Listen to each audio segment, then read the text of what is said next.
Maka Bapak Ibu kalau berkunjung ke Ngayogyakarta Hadiningrat, monggo sempat ke Masjid Gede Kauman, di tempat di mana dulu para kiai pengulu mengajarkan agama, itu di belakangnya ada ukiran salak. Kenapa ukiran salak? Untuk selalu mengingatkan hadis man salaka tariqan. Jadi kenapa buahnya buah salak? Sama kalau penjenengan masuk ke Masjid Gede itu sejak pagar langkannya Masjid Gede itu pasti ukirannya waluh. Waluh itu buah labu Jawa. Waluh kenapa waluh? Karena yang membentengi kita dari kemurkaan Allah dan api neraka adalah tauhid. Tauhid itu adalah sebuah surah yang bunyinya kul huwallahu ahad. Orang Jawa baca wallah agak susah sehingga kemudian menjadi waluh. Ketika kita masuk ke halaman masjid maka berjajar-jajar ada pohon sawo. Kok sawonya jejer-jejer? Kenapa? Karena ini perintah dawuh untuk sawu sufu fakum. Luruskan saf-saf kalian. Karena innallaha yuhibbul ladzina yuqatiluna fi sabilihi saffa ka'annahum bunyanun marsus. Allah cinta orang yang berperang di jalannya seperti pasukan yang berbaris-baris seakan mereka itu bangunan yang kokoh.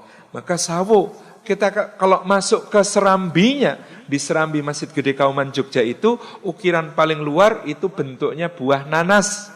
Karena masjidlah tempat kita berlindung dari musuh hakiki manusia, yaitu syaitan.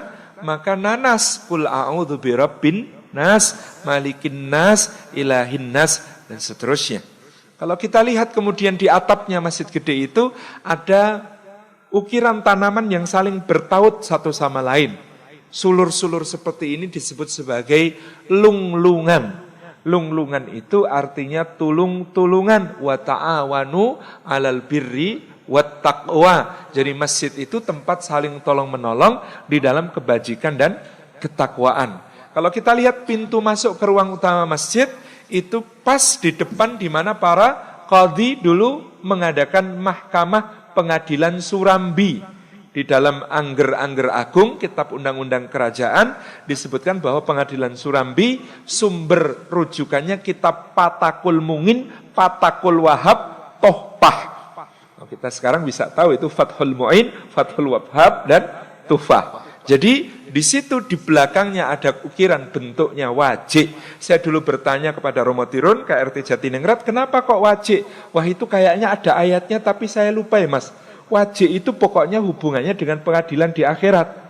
Oh, saya akhirnya kemudian menduga, oh ini pasti ayatnya waji'a yauma idzim bi jahannam yauma idzi yatadzakarul insanu wa anna lahu dzikra. Kenapa diukir wajik? Untuk mengingatkan pengadilan dunia kamu bisa bohong, tapi tidak di akhirat ketika Allah datangkan jahanam, hari itu manusia mengingat kembali apa yang telah diperbuatnya dan bahwa dia kemudian harus insyaf, dulu dia pernah diperingatkan di dunia. Kemudian di dalam pepohonan tiang-tiang masjid itu ada ukiran dalam bentuk, kalau ini namanya semen.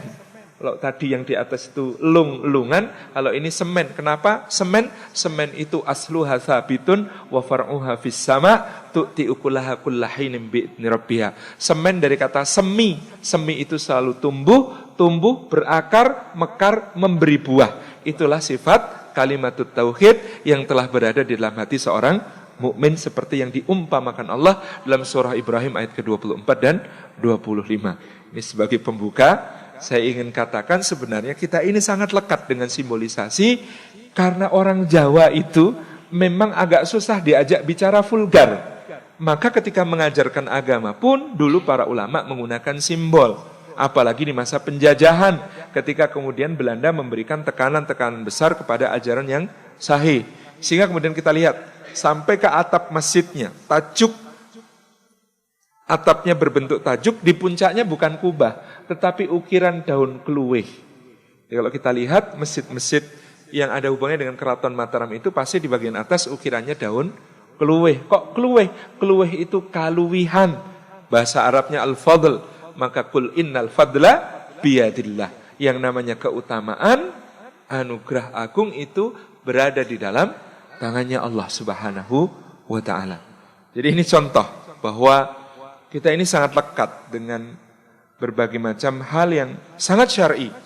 Kita belum bicara dengan tata istana sejak dari Nyuwun Sewu di sini juga ada, tapi saya menduga sama karena arsitek Keraton Yogyakarta dengan Keraton Surakarta itu orang yang sama. Ketika di sini dia masih bernama Pangeran Mangkubumi, pindah ke Yogyakarta dia menjadi Sultan Hamengkubuwono pertama. Jadi ada panggung namanya panggung Krapyak, bentuknya itu seperti rahim. Beliau bentuk seperti rahim, di situ biasanya pelihara hewan berupa rusa. Lalu nanti Sultan biasanya memanah dari atas, itu simbol konsepsi. Jadi kalau panahnya kena ke rusa, itu seperti sperma kena sel ovum. Jadilah konsepsi di situ, maka di dalam rahim itu kemudian ada desa namanya Mijil. Mijil itu artinya lahir, disitulah kelahiran manusia. Sesudah dari panggung Krapyak, kalau di Jogja, kalau berjalan ke arah utara, kita menuju ke Plengkung Nirboyo. Gerbang keraton yang di sebelah selatan namanya Plengkung Nirboyo. Karena kampungnya namanya Gading, sini juga ada ya. Namanya, maka kemudian sering disebut sebagai Plengkung Gading. Itu jalannya itu, yang kanan pohon asem, yang kiri pohon tanjung. Selalu begitu. Kok asem karo tanjung? Karena membesarkan anak itu dalam tradisi Islam, itu harus banyak mesem dan banyak menyanjung.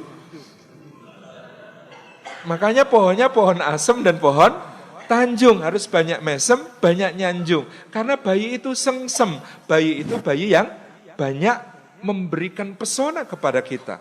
Kita jalan masuk ke dalam keraton, pertama ketemu dengan alun-alun selatan. Di alun-alun selatan itu sebelum masuk ada pohon seperti pohon asem tapi warna daunnya lebih muda. Maka disebut sebagai pohon sinom. Inilah tanda masa kemudaan, posisinya di alun-alun. Pohon sinom ini menendangi masuk alun-alun itu jalannya 5, yang 2 halus, yang 3 kasar. Inilah panca indera. Kenapa yang 2 halus, yang 2 ini akan yang terbanyak dimintai pertanggungjawaban oleh Allah. Inna sam'a wal basara, yaitu pendengaran dan penglihatan. Lalu di alun-alun ini ada 3 macam pohon dulu. Pakel, pelem, kueni. Ini jenis mangga-manggaan semuanya ya. Pakel itu mangga hutan, pelem itu pohon mangga yang biasa kita kenal, kueni itu sejenis mangga juga, bentuknya bulat, seratnya lebih kasar. Pakel, pelem, kueni ini menyimbolkan orang yang balik itu harus pakel. Pakel itu artinya akil, tidak boleh hanya balik tapi harus akil, harus mempergunakan akal. Dia sudah mulai mumayyiz, bisa membedakan yang benar dan yang salah. Pelem itu artinya gelem. Gelem itu artinya mau, maksudnya mau melaksanakan syariat. Syariat apa? Karena dia sudah mukallaf. Jadi mumayyiz lalu mukallaf, dia sudah terkena beban-beban syariat sehingga harus gelem melaksanakan syariat. Yang ketiga kueni. Kueni itu artinya wani, berani, bertanggung jawab karena semua amal perbuatannya mulai saat itu sudah ditulis dan kelak akan dipertanggungjawabkan di akhirat. Makanya ada pakel, pelem, kueni. Konon kata kakek saya dulu jumlah pakelnya 61, pelemnya 63, kueninya 64. Jumlah apakah itu? 61 usia Rasulullah SAW secara Masehi, 63 usia beliau secara Hijri, 64 usia Nabi menurut petung tahun Jawa. Jadi 61, 63, 64. Naik kita akan ketemu Siti Hinggil. Di sebelah kanan dan kiri ada pohon. Yang kiri pohon soka, yang kanan pohon cempora. Soka menyimbolkan anak laki-laki yang sudah masuk ihtilam, mimpi basah. Cempora itu sudah haid anak perempuannya. Maka yang seperti itu harus sudah dipisah dengan Siti Hinggil, dengan tanah yang tinggi. Tidak boleh pohon soka sama cempora ditanam satu tempat, nggak boleh.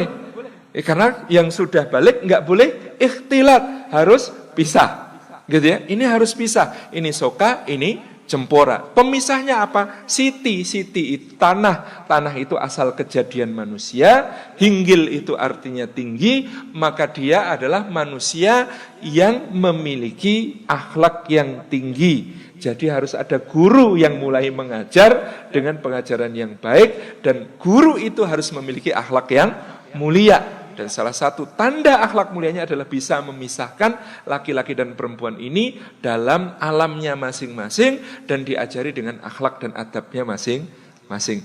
Sebentar, ini kalau diteruske sak dino ora rampung tekan tugu gitu ya. Tapi ini saya ingin menyinggung, menunjukkan kepada penjenengan semua betapa kemudian yang namanya Jawa itu aslinya asli pakai sod.